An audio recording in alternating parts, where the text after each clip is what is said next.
இன்னைக்கு நாம் எதை பற்றி பார்க்க போகிறோம்னா ஜான் ஜெபராஜ் அவர்களின் பிறப்பு குறித்து பார்க்க போகிறோம். அதாவது பொதுவாக கிறிஸ்தவர்கள் இதை பார்க்கிறதில்லை. ஜீசஸை நடுவில் வச்சு ஒரு பக்கம் ஜீசஸுடைய ஊழியக்காரர்களையும் ஒரு பக்கம் பானசாஸ்திரிகளையும் வச்சுருந்தா இவங்க என்ன பண்ணுவாங்க அப்படி ஒரு கேள்வி. இந்த வானசாஸ்திரிகள் ஜீசஸை குறித்து பேசுவாங்க. இவர் யார், இவர் என்ன வேலைக்காக பூமிக்கு வந்தார் அப்படிங்கிறத குறித்து பேசுவாங்க. அந்த ஜீசஸுடைய ஊழியக்காரர் இவங்களை விரட்டிகிட்டு இருப்பாங்க. இவரை சேர்த்து கூட்டிகிட்டு போயிடுவாங்க. வந்துடும், இவங்க சரியில்லை, மோசமான ஆட்கள், இவங்க தீட்டுப்பட்டவங்க, இவங்க சாபத்துக்குள்ளானவங்க அப்படி சொல்லி அவங்கள விரட்டிகிட்டே இருப்பாங்க. இப்போ இவங்க ஜீசஸை பற்றி சொல்ல போகிறதும் இல்லை, சொல்லுகிறவர்களை விட போகிறதும் இல்லை. அப்படிப்பட்ட ஒரு நிலை. இப்போது நான் ஜீசஸை பற்றி வானசாஸ்திரத்தில் அறிஞ்சிருக்கிறதுனால சொல்கிறேன். அதில் இவருக்குன்னுட்டு ஒவ்வொருவருக்கும் இருக்குது, எல்லாரும் அதுக்குள்ளே தான் இருக்கிறோம். எப்படி ஜீசஸுக்கு வானத்தின் அதிகாரம் கிடச்சி, என்ன செய்ததுனால கிடச்சி, என்ன செய்தால் கிடைக்கும், பூமியின் அதிகாரம் எப்படி கிடச்சி, என்ன செய்தால் கிடைக்கும், அப்படிப்பட்ட சில சாஸ்திர விதிகள் இருக்குது. அந்த விதிகளை கரெக்டாக ஃபாலோ பண்ணி அவர் அதில் ஜெயிச்சிருந்தா அந்த அதிகாரம் கிடைக்கும். இதை நம்ம முதல்ல தெரிஞ்சுக்கணும். இதே வேளையில் இப்போது ஜீசஸ் பிறந்த நேரத்தில் வானத்தில் நட்சத்திரங்கள் தோன்றிச்சு. அதனால தான் இன்றைக்கி எல்லா இடமும் நட்சத்திரம் போடுறோம். இது ஒவ்வொரு இதுவும் இருக்குது. இப்போ நான் ஜான் ஜெபராஜ் அவர்களுக்கு பிறப்பை குறித்து சொல்கிறேன். இவர் பிறக்கும்போது ரிஷப ராசியில் பிறந்திருக்கார். ஏற்கனவே சொல்லியிருக்கேன், ரிஷப ராசி பிரபஞ்சத்தில் இருக்கிறதுல அதிகாலைன்னா விடிவெள்ளி, அதிகாலையின் மகனாகிய விடிவெள்ளியே, நீ வானத்திலிருந்து விழுந்தாயே, ஜாதிகளை ஈனப்படுத்தினவனே, நீ தரையிலே விழ வெட்டப்பட்டாயே, அப்படி லூசிஃபரை குறித்து ஒரு இடத்துல சொல்லியிருக்கு. அதே போல வெளிப்படுத்தின விசேஷங்கிற கடைசி பக்கத்தில் சொல்லியிருக்கு, நான் பிரகாசமுள்ள விடிவெள்ளி நட்சத்திரமாக இருக்கிறேன் அப்படி சொல்லியிருக்கு. இப்போ இந்த விடிவெள்ளி நட்சத்திரத்தில் இந்த ரிஷப ராசியில் பிறக்கிறவங்க தான் சுவிசேஷம் சொல்லுகிறவர்களாக இருப்பார்கள். சுவிசேஷம் சொல்லுகிறவர்களாக இருக்கிறவர்கள் ரிஷப ராசியில் பிறக்க வேண்டும் என்கிறதை ஏற்கனவே நான் ஒரு வீடியோவில் சொல்லியிருந்தேன். இப்போ அதே ராசியில் தான் ஜான் ஜெபராஜ் அவர்கள் பிறந்திருக்கிறார்கள். கார்த்திகை கீர்த்தி கேட்கும் அப்படி ஒரு விதி இருக்கு. அப்போ இவர் அந்த சுவிசேஷம் சொல்லுகிற இடத்துல கீர்த்தி அடைந்துருவார், ரொம்ப புகழ் அடைந்துருவார். இது அவருடைய பிறப்பினுடைய ரகசியம். இரண்டாவது என்னன்னா, இந்த சர்ப்பம் பைபிள் குரான்லாம் வேதத்திலெல்லாம் சாத்தான் அப்படி சொல்லியிருக்கோம்.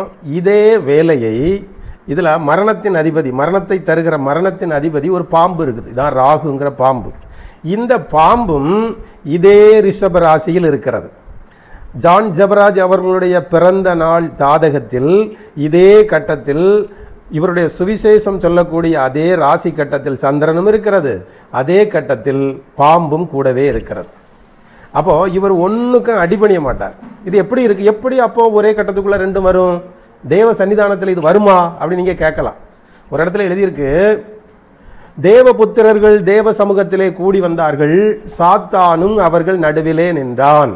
எப்படி நடுவில் வந்தான்? இந்த விதி தான் இந்த விதி. இப்போ இவர் கூடவே இருக்குது. இவர் இப்படி இருந்தா என்ன நடக்கும்? இன்னொருக்கா சொல்றவர் சபையில், நீ சாத்தான் இருக்கிற சிங்காசனத்தில் இருக்கிறதையும் என்னுடைய நாமத்தை பற்றி கொண்டிருக்கிறதையும் நான் அறிந்திருக்கிறேன். வெளிப்படுத்தின விசேஷத்தில் அப்படி எழுதியிருக்கு. அடுத்தது கேளுங்க. இப்போ இவர் என்ன பண்ணுவார்னா, இவருடைய திறன், இவருக்கு வாய் யாரையும் ஒடுக்கி கீழ்ப்படுத்துகிறது போல இருக்கும். இவருடைய இசை ஒரு புதிய மறுமலர்ச்சியை தரும். ஏனென்றால் இது விடிவெள்ளி, ஒரு புதிதாக வந்திருக்கிறார். எல்லா பேரையும் அடக்கி கீழ்ப்படுத்துகிறது போல் இருக்கும். இப்படி ஒரு விதியெல்லாம் இருக்கு. எவருக்கும் இவர் அடங்க மாட்டார். இது ஒரு விதி, அடங்க மாட்டார். அடுத்தது என்னன்னா, அடுத்த ஜெனரேஷன், அடுத்த நிலைக்கு கொண்டு போவார். அப்படி ஒரு விதி இருக்கு. இப்போ ஜீசஸுக்கு ஒரு வேலை கொடுத்துருக்கு. என்ன வேலை? மனதிலிருந்து அவரே ஓயாமல் பாடி பாடி பாடி பக்தி செலுத்தி இப்படியே இருந்துகிட்டு இருக்கிற ஒருவர் அந்த நிலையிலிருந்து இறக்கி விட்டு அதன் உயர்ந்த நிலைக்கு கொண்டு போக வேண்டும். இதுதான் அவருடைய வேலை. இந்த நிலையிலேயே இருத்தி, அந்த இதயத்திலிருந்து பாடி புகழ்த்தி தெய்வத்தை அப்படி இருக்கிற ஒரு நிலை. இயேசுவுக்கு எதிரி ஒருவர் வருவார். அந்த எதிரியின் வேலை தான் அந்த வேலை. அந்த வேலையில் இப்போ ரெண்டாவது கொடுத்துருக்க ஒரு வேலை, அந்த வேலையில தான் இவர் பாடுகிற பாட்டெல்லாம் இருக்குமே தவிர தெய்வத்திற்கு உகந்த பாடல்கள் இருக்காது. ஏனென்றால் இவர் வருகிற வேளையிலே அதன் அதிபதியாக சாத்தானும் கூடவே இருக்கிறான். சரி, இவர் நல்லவரா கெட்டவரா அப்படி கேட்டா, இவர் எவ்வளவு நல்லவரா இருக்க முடியுமோ அவ்வளவுக்கு நல்லவராக இருக்கத்தான் இவர் விரும்புவார். இறைபக்தி அதிகமாக இருக்கும். ஆனால் கூடவே சோதனையும், அவருக்கு தீமை செய்யும்படி சாத்தான் அவனுடைய வலது பாரிசத்திலே இருந்தான் என்று சொல்லி இருக்கிற விதியின்படி வலது பாரத்திலே இருந்து அவருக்கு தீமை செய்து கொண்டே இருப்பான். ஆனால் இவர் நல்லவர் தான். சரி, இவர் திருமண வாழ்க்கை எப்படி இருக்கும்? திருமண வாழ்க்கை எப்படி இருக்கும்னா, அது என்ன பார்ப்பாங்கன்னா, இதில் திருமண பிரிவை இந்த இதில் எழுதியிருக்கோம். சாத்தான் நேர மாப்பிள்ளைக்கும் பொண்டாட்டிக்கும் நடுவில் சாத்தான் குறுக்கே நிற்கிறான். இப்படி நிற்கும்போது என்ன நடக்கும்? இவங்க பிரிஞ்சிருவாங்க. இவளுடைய மனைவி, முதலாக இருக்கிற மனைவி பிரிந்து விடுவாள். அடுத்தது இவருக்கு இரண்டாவது ஒரு மனைவி வரும். சரி, இரண்டாவது மனைவியோடும் இவர் வாழ்வாரா என்று கேட்டால் அங்கேயும் இவர் வாழ்ந்துவிட மாட்டார். இரண்டாவது மனைவியும் இவரோடு நிலைக்காது, அதுவும் இவரை விட்டு போய்விடும். அப்போ இவருடைய முடிவு தான் என்ன? இவருடைய முடிவு இனி அதிகமான கவலைக்கு உள்ளாகும். சரி, கவலைக்கு உள்ளாகும் ஒரு முடிவில் வந்துருக்கு. சரி, இப்போ பைபிளில் இதுக்கு என்னதான் சொல்லியிருக்கு? இதனால என்ன? இப்போ இவர் கேவலப்பட்டாச்சு, அவமானப்பட்டாச்சு, இது என்னதான் நடக்குது? இவருக்கு என்ன முடிவு? கடவுள் என்ன செய்வார் அப்படின்னு நீங்கள் கேட்டால், பைபிளில் ஒரு இடத்துல எழுதியிருக்கு, சிலருடைய பாவங்கள் அவர்களை பின்தொடரும், சிலருடைய பாவங்கள் நியாய தீர்ப்புக்கு முந்தி கொள்ளும் அப்படி எழுதியிருக்கு. இப்போ இவருடைய பாவம் கடைசி நாளில் நியாயம் தீர்க்கப்படுவதற்கு முன்பதாகவே முந்தி கொண்டதுனால ஜட்ஜ்மெண்ட்டில் இவர் தப்பிச்சுடுவார். அவருக்கு அவமானம் வருகிற எல்லா தண்டனையும் கிடைச்சாச்சு. ரெண்டாவது, சிலருடைய பாவங்கள் அவர்களை பின்தொடரும். இப்போ நிறைய பேர் வெளியே தெரியாமல் ரகசியமாகவே இருந்துட்டு இருப்பாங்க. வெளியே பார்த்தா டீசெண்டாக இருப்பாங்க. ஆனால் அவரை குறை சொல்லுகிற அளவுக்கு யாருக்கும் யோக்கியம் இருக்காது. ஆனால் அதை வச்சே பேசி பேசி பேசி பேசி வருவாங்க. அவர்களுடைய பாவம் அவர்களை நியாய தீர்ப்பு வரைக்கும் பின்தொடர்ந்து அவர்களை பிடித்து கொள்ளும். இவருடைய பாவம் முந்தி கொண்டதனால் அவமானங்களில் போகுது. இப்படி ஒரு பைபிள் தீர்ப்பு இது. ஏன்னா பரிசுத்தவான்கள் உலகத்தை நியாயம் தீர்ப்பார்கள் என்று எழுதியிருக்கிறதே, அது உள்ளுக்கு இப்படி தான் தீர்ப்பாங்க.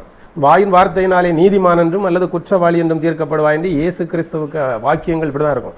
அந்த ஒருவர் பேசுகிறத வைத்து அந்த பேசுவதற்கு உள் என்ன நிலை இருக்கிறது, அதற்கு உள் என்ன நிலை இருக்கிறது, அப்படி உள்ளுக்கே போய் பல நிலைகளில் இந்த விஷயங்கள் வார்த்தைகள் இருக்கிறது. அடுத்தது, இவங்க பூர்வீகம் ஒரு இடத்துல இருக்கும். அதிலிருந்து இவங்க தந்தை காலத்தில் இடம் மாறி வந்திருப்பாங்க. இவங்க பூர்வீகம் ஒரு இடமா இருக்காது. என்னென்னா, இந்த ராகுவும் பாம்பும் சந்திரனும் சேர்க்கை பெற்றிருந்தால் ஒரு இடத்தை விட்டு இன்னொரு இடத்துக்கு வந்திருப்பாங்க. இது ஒரு விதி. இப்படி வான சாஸ்திரத்திற்குள் இறைவனை குறித்து பேசுவதற்காக நிறைய விஷயங்கள் இருக்கிறது. அதை பற்றி தான் நான் பேசுகிறேன். இதில் எழுதியிருக்கு, நாள் பார்க்கிறவன் குறி கேட்கிறவன் சபிக்கப்பட்டவன் எழுதியிருக்கு. அது ஒரு கீழ்நிலை தான். ஆனால் அது பார்க்கிறவங்க சபிக்கப்பட்டவங்களாக இருந்தால் இந்த ஞானிகளை என்ன பண்ணுகிறது? இயேசு கிறிஸ்துவை வணங்கினார்களே, காணிக்க வைத்தார்களே, என்ன பண்ணுவது அப்படின்னா அங்கேயும் சாஸ்திரிகமான நிறைய விஷயங்கள் இருக்கிறது. வெளிப்படுத்தின விசேஷம்னு ஒன்று இருக்குது. இந்த விசேஷம் முழுதும் வானசாஸ்திரத்துக்குள்ளது. அப்போ ஜீசஸ் ஜெயிச்சாச்சு, பூமியிலேருந்து வெளியே வந்து ஜெயிச்சாச்சு. வெளிப்படுத்தின விசேஷம் முழுவதும் அவர் என்ன பண்ணுறாருன்னா முத்திரை உடைக்கிறார். முதல்ல கொஞ்சம் ஒரு ஆசாரியர்களாக இருக்கிறார். வானத்தில் இருக்கிற அத்தனை கிரகங்களுக்கும் ஒரு ஆசாரியராக இருக்கிறார். அதற்கு பிறகு ஆசாரிய நிலைக்கு பிறகு அவர் முத்திரை உடைக்கிறார். அவர் முத்திரை உடைக்கிற முதலாக அவருக்கு பட்டாபிஷேகம் பண்ணப்படுகிறது. வெளிப்படுத்துதல் 5வது அதிகாரத்தில் அவருக்கு பட்டாபிஷேகம் பண்ணப்படுகிறது. அப்பொழுது தேவதூதர்கள், வானத்தில் உள்ள சிருஷ்டிகள், பூமியில் உள்ள சிருஷ்டிகள், பூமியின் கீழான சிருஷ்டிகள், ஜீவன்கள், மூப்பர்கள், தேவதூதர்கள் எல்லா பேரும் அதை அங்கீகரித்து அவரை ஏற்றுக்கொள்கிறார்கள். இந்த நிலை நடக்கிறது. அதற்கு பின்பு முத்திரைகள் உடைக்கப்படுகிறது. இந்த முத்திரைகள் உடைப்பதற்கு எப்படி தகுதி வந்தது? அவருக்கு வந்த தகுதி என்ன? ஒவ்வொரு பூட்டுகளையும் அவர் எப்படி உடைக்கிறார்? உடைக்கும் போது அவருக்கு வந்த தகுதி என்ன? இந்த தகுதி எல்லாம் வான சாஸ்திர விதியில் இருக்கிறது. இப்போ ஒரு சர்ச்சில் தீர்க்கதரிசி இல்லை. இப்போ ஒரு பிரச்சனை வருது. இந்த பிரச்சனையை தீர்க்கணும்னா அங்கே ஒரு தீர்க்கதரிசி வேணும். சர்ச்சில் தீர்க்கதரிசிகள் கிடையாது. தீர்க்கதரிசிகள் இல்லாத சபைகளில் ஜனங்கள் சீர்கெட்டு போவார்கள் இன்னும் பைபிளில் எழுதியிருக்கு. இது தெரிஞ்ச பிறகும் தீர்க்கதரிசி இல்லாமல் எப்படி அங்கே இருக்கிறாங்கன்னு தெரியாது. இப்போ சவுல் யுத்தத்தில் சிக்கிறான் பார்த்துங்க. யுத்தத்தில் சிக்கும் போது நான் என்ன பண்ணேன்னு தெரியல, ஊரின் தும்பியும் வேலை செய்யலை, ஆசாரியர்கள் பதில் சொல்ல முடியலை, தீர்க்கதரிசிகள் இல்லை, சொப்பனக்காரர்கள் இல்லை, எந்த வகையில் அவனுக்கு பதில் இல்லை. இப்போ எப்படியாவது அவனுக்கு விஷயம் தெரியணும். அப்போ அஞ்சனக்காரர்கள் இடத்துல போகிறான். போய் அவன் சொல்கிறான், என்ன ஒருவர் அபிஷேகம் பண்ணினார், அவரை என்ன ராஜாவாக்குனார், எனக்கு எதிராக தீர்க்க தரிசனம் சொன்னார், இப்போ அவரை எழுப்பிட்டு வா அப்படின்னு சொல்லும்போது அந்த இறந்து நித்திரையில் இருக்கிற அந்த தீர்க்க தரிசியை எழுப்பிட்டு வர அஞ்சனம் பார்க்கிறவர்கள் எழுப்பி கொண்டு விடுகிறார்கள். இங்கே போய் பார்க்க விடான்னு சொல்லியிருக்கு. ஆனால் அது உண்மை இல்லாமல் உண்மை தானே, பார்க்காதுன்னு சொல்லியிருக்கு. முடியாத பட்சத்தில் போகிறான். போகும்போது அவர் சொல்ல, நாளைக்கு இந்த நேரத்தில் நீங்கள் என்னோடு இருப்பீர்கள் அப்படின்னு அதே தீர்க்க தரிசி தான் சொல்கிறார். இப்போ அங்கே தேடி வேலையை இன்னொரு பக்கம் போனாலும் அதே ஆள் தான் வருகிறார், அதே கடவுள் தான் பதில் சொல்கிறார். இப்படி இருக்கு. இப்போ இதே போல் நிறைய பேருக்கு இந்த பிரச்சனை இருக்குது. என்ன பண்ணணும், அடுத்த நிலைக்கு என்ன பண்ணணும், வீட்டில் இப்படி ஒரு பிரச்சனை இருக்குது, ஒரு நோய் இருக்குது, இல்லைன்னா அடுத்த கட்டம் என்ன தொழில் பண்ணணும், எங்கள் வீட்டில் வேறு வசதி வாய்ப்புகள் இல்லை, இதை கடவுள்கிட்ட கேட்டு நீங்கள் சொல்லுங்க அப்படின்னு இந்த விசுவாசிகள் போய் கேட்டால் அதுக்கு பதில் சொல்கிறதுக்கோ கடவுள்கிட்ட கேட்டு சொல்கிறதுக்கோ ஒரு பாஸ்டர்ஸும் இல்லை, ஒரு தீர்க்கதரிசியும் இல்லை, ஒரு ப்ராப்பர்ட்டும் இல்லை. இப்போ நல்லா பார்த்துக்கங்க. ஆனால் அவங்ககிட்ட அந்த கடவுள் ஓயாமல் பேசிகிட்டு இருப்பார். ஆனால் அங்கே போனேன், நாம் சாப்பிட போச்சில் கூட இருந்தார், இது வேணுமா கேட்டார், அது வேணுமா கேட்டார், நடக்கும்போது கால் வலிக்குதான்னு கேட்டார், தூங்கும்போது தலையை தடை கொடுத்துட்டு இருந்தார், நான் வீட்டை விட்டு காலில் செருப்பை போட்ட உடனே ஐயா கூட வாருன்னு சொன்னேன். அப்படி ஒரு கடவுள் இந்த பெந்தகோஸ்துக்காரங்கிட்ட மட்டும் பேசிக்கிட்டு இருக்கிற ஒரு கடவுள் இருக்கார். ஆனால் அவங்களுக்கு ஒரு பிரச்சனை. ஒருவர் போய், நீ உங்ககிட்ட இதெல்லாம் பேசுகிறாரே கடவுள், நான் 4 சந்தேகம் இருக்கேன், இந்த சந்தேகத்தை கடவுள்கிட்ட கேட்டு சொல்லுன்னா அந்த கடவுள் பாய், துணி, தலைவாணி எல்லாத்தையும் பறக்கிட்டு கொண்டு வந்து பேஸ்ட்டு, தள்ளி தேக்கி, எண்ணெய் கூட படுக்க வந்திருப்பார்ல குடியிருக்க, அவர் அவ்வளவுத்தையும் பறக்கிட்டு ஓடிடுவார். எங்கே போவார்னு தெரியாது. அதுக்கப்புறம் 5-6 நாள் அந்த கடவுள் வரமாட்டார். திரும்ப வாசல்கிட்ட எட்டி பார்ப்பார், பையே எட்டி பார்ப்பார், எல்லாரும் போயிட்டாங்களா அப்படின்னு. அப்படி எட்டி பார்த்துட்டு உள்ள வருவார். பிறகு இவங்ககிட்ட ஒரே கதை விட்டுட்டு இருப்பார். என்ன கடவுளோ தெரியல அந்த கடவுள். இவங்களுக்கு மட்டும் ஸ்பெஷல் அவர் இருக்கார். இந்த மாதிரி அவர் இப்படி சொன்னார், கருத்து இப்படி பேசினார், கருத்து அப்படி பேசினார், விஷயமான விஷயத்தை கேட்கும்போது வரமாட்டார். இந்த பாஸ்டும் இதே மாதிரி தான் சொன்னார். இந்த ஜான் ஜபராஜ் பாஸ்டும் கருத்துட்ட பேசுவேன், அப்படி செய்வேன், இப்படி செய்வேன். கடைசியில் இந்த நேரத்தில் எங்கே போனார், பிரச்சனை வந்திருக்கு, எங்கே போனார். இதுதான் அவருக்கு என்ன இருக்குன்னா, அந்த ராசிக்கு 8ஆம் வீட்டில் குரு இருக்கிறார். கரெக்டாக 2023க்கு பிறகு அவருக்கு கெட்ட காலம், அவமான கீர்த்தி, அவகீர்த்தி வரும். என்னன்னா இந்த ஜீசஸ் அவருக்கு ராசியை கடந்து போகிறார். கரெக்டாக இப்போ அதில் தான் இருக்கார், ரிஷப ராசியில் தான் இருக்கிறார். 2023 அவருக்கு குரு திசை வந்துடும். அதில் வரும்போது எல்லாம் வெளிச்சத்துக்கு வந்துடும். ஏன்னா இவர் அவமானம் அடைய வேண்டும் அப்படி அங்கே எழுதி வச்சிருக்கு. அதுதான் நடக்குதே தவிர புதுசாக ஒன்றும் இல்லை. இப்போ இவர் இந்த மாதிரி கீர்த்தி அடைவார், அதுக்கப்புறம் அவகீர்த்தி அடைவார். அது எந்த காலத்தில் அடைவார், 2023க்கு 3ஆவது மாதத்துக்கு பிறகு இவர் அவகீர்த்தியை சந்திப்பார். இப்படி அங்கே எழுதி வச்சிருக்கு. இப்போ நான் என்ன சொல்லுவேன்னா, ஜாதகம் அப்படி இப்படின்னு அதை மேன்மைப்படுத்தலை. ஜீசஸை தேடி வந்தவங்க வான சாஸ்திரிகள் வந்தாங்க. ஜோதிடர்கள் வேற, சாஸ்திரிகள் வேற. சாஸ்திரிகள், ஜோதிடர்கள் நீங்கள் பிறந்த டைம் அதை கொடுத்து கரெக்டாக பார்ப்பாங்க, இந்த நேரத்தில் இப்படி இருக்குன்னு. சாஸ்திரிகள் அப்படி இல்லை. ஜீசஸ் வானத்தில் நட்சத்திரம் உதிச்சிருக்கு, பல லட்சம் மக்கள் பிறந்திருக்காங்க அதே நாளில். ஆனால் ஒருவர் இந்த இடத்துல பிறந்திருக்காரு, இந்த நாட்டுக்கு ராஜாவாக பிறந்திருக்கிறவர், இன்னாருக்கு தான் ராஜாவாக பிறந்திருக்கிறார். அவர் பிறந்த 32.5 வருஷத்துக்கு பிறகு சனி நீச்சமடையும். அந்த சனியும் குருவும் தான் உதயமாயிருக்கு. அதே போல குருவும் நீச்சமடையும். ரெண்டும் நீச்சமடைகிற காலத்தில் ஒரு ஆயுள் காலமே இவ்வளவுதான். அவர் இன்ன விஷயத்துக்காக வந்திருக்காரு, இதை செய்ய போகிறாரு, எல்லாமே அந்த ஞானிகளுக்கு தெரியுது. அந்த ஞானத்தின் அடிப்படையில் தான் நான் இயேசுவை குறித்து சொல்லுகிறேன். என்னிடத்திலும் பெந்தகோஸ்துக்காரன் நிறைய வந்து கேட்டிருக்காங்க. நாங்கள் சர்ச்சில் கேட்டோம், பாஸ்டர்கிட்ட கேட்டோம், ப்ரேயர் பண்ணுங்க பிரதர், அவங்க எல்லாம் கர்த்தர் வெளிப்படுத்துவாருன்னு நாளை கடத்தி தப்பிச்சு போனார்களே தவிர இவ்வளவு நாளும் கூட இருந்து பேசின கர்த்தர் அந்த விஷயத்தெல்லாம் சொல்ல மாட்டார். எங்களுக்கு ஒரு பிரச்சனை, அந்த பிரச்சனை என்ன பண்ணனா அதெல்லாம் சொல்ல மாட்டார். அப்போ என்ன கடவுள், பலனற்ற கடவுளா, ஆளை கண்டு ஒளிச்சு ஓடுகிற கடவுளா, அவர் ஸ்திரமா இருக்காண்டாமா, இது இப்படிதான் அப்படின்னு சொல்றதுக்கு எந்த கடவுள் தைரியமா இருக்காரு? பெரிய பெரிய மேடைகள்லாம் போட்டு பேசுறாங்க. அங்கே போய் ஒரு இதை கேட்டால் அவங்களுக்கு கர்த்தர் வெளிப்படுத்துவார். சம்பந்தம் இல்லாத சில கதைகளை பேசி தப்பிச்சிருவாங்க. ஆனால் இப்போ நாம் இதை கேட்டால் அது வேற ஆவி, புது ஆவி வந்திருக்கு. ஏன்னா இவங்ககிட்ட பேசுகிற மாதிரி ஒரு ஆவி வந்து பேசலை, கரெக்டாக பேசுது. சொல்லும்போது வேற ஒரு ஆவி வந்திருக்கு, மோசமான ஆவி, அதோட சேராதுங்க, இது அந்தி கிறிஸ்து ஆவி, உங்களுக்கு கெடுத்துரும், இப்படி அப்படி சொல்லுவாங்க. என்றாலும் இது தெரிந்து தான் ஆகணும். அதுக்காகவே நான் அந்த பதிவை போட்டேன். ஜான் ஜபராஜ் அவர்கள் உண்மையிலே நல்லவர். ஆனால் அவர் விதிவசத்தால் இப்படி ஆகிறார், இப்படி தான் வரணும்னு விதி. சரி, இந்த விதியை அந்த கடவுளாலே ஏன் செய்ய முடியலை, அதை தடுக்க முடியலைன்னா அவர் சாத்தானும் அந்த கூட்டத்தில் நிற்கிறான் அப்படிங்கிற ஒரு தலையெழுத்து அவர் கூடவே இருக்கு. அதனால் இவங்க எவ்வளோதான் பாடி கேட்டாலும், இப்போ பாருங்க, சங்கீதம் 2 வகை சங்கீதம் இருக்கு.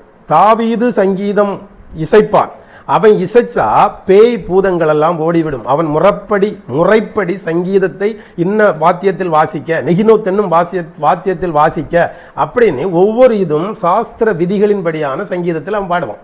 ஆனா சாத்தான் ஒரு சிருஷ்டிக்கப்பட்ட நாளில் உன்னுடைய மேள வாத்தியங்களும் நாதஸ்வரமும் உன்னிடத்தில் கொடுக்கப்பட்டிருந்தது, அங்கேயும் ஆட்டம் வரும்.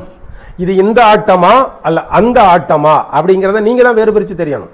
வேறு பிரிச்சு தெரிஞ்சா அது இதயத்திலிருந்து ஒரு ஆட்டம் உங்களுக்கு வந்துன்னா அது கண்டிப்பா வேற ஆட்டமா இருக்கும். உங்களுக்கு தலையிலிருந்து வரணும் ஆட்டம், அதான் ஆவி. அதாவது தலையிலிருந்து வேலை செய்த ஆவி, இதயத்திலிருந்து வேலை செய்த ஆன்மா, அறைக்கு கீழே இருந்து வேலை செய்த அது மாமிசம்.